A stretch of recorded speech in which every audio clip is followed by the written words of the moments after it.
Here with Dr. Polite, Director of the Institute for Leadership, Ethics, and Diversity. We're just going to ask a couple quick questions about diversity for our Cold Hard Facts segment. First of all, historically, everyone views diversity as skin color, but how do you, in particular, define diversity?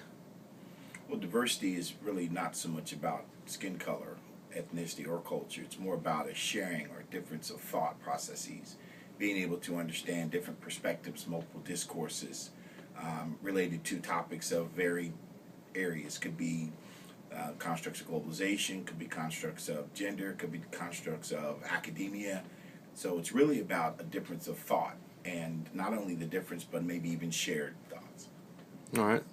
And what role should diversity play in any recruitment process? Well, the reality of it is that we're living in a changing global economy. And so in order to compete on a global spectrum, we have to take into account this notion of diversity, whether it's socially, politically, or economically. So diversity should be a huge part of all aspects of all businesses, education, as well as political systems. How have you seen diversity change throughout the years?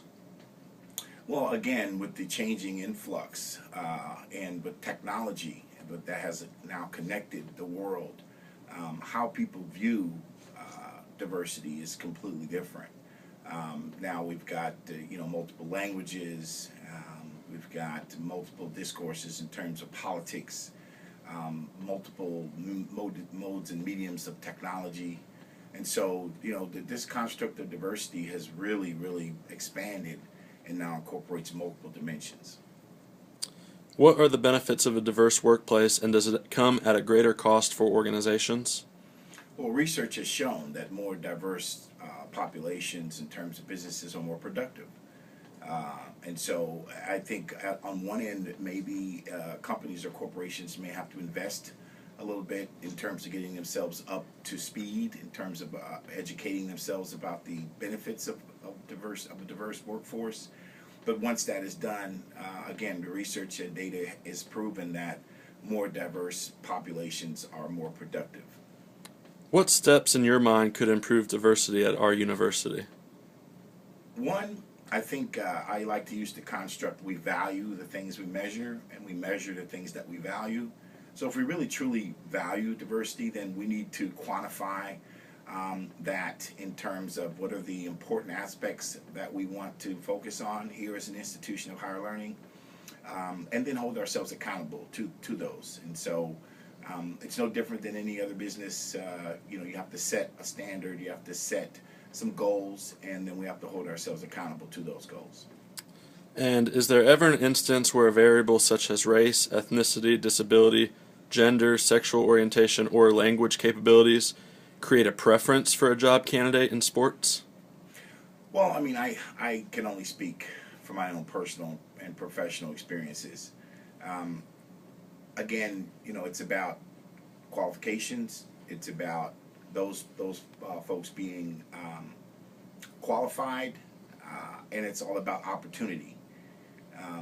And the problem and the challenges become where one group, which is a power-based group, has control and does not offer or provide opportunities for other groups to be a part of the power base in the system. So to answer the question, I have to base it on my own personal professional experiences, and I think that those opportunities should be open and available to all, regardless of ethnicity, background, or culture. You would think that when you have a large percentage of workers that happen to be one specific culture or background, that there might be some possibilities for other groups that have similar interests or similar backgrounds to be a part of that process. But that again, it depends on the power base and those that are in control.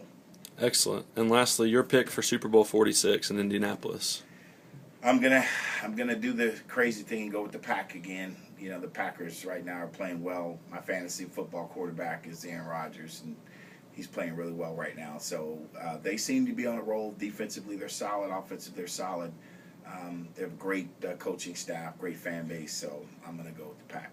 Again, Dr. Polite, the Director of the Institute for Leadership, Ethics, and Diversity, thanks for your time. Thank you, Alex. I appreciate it.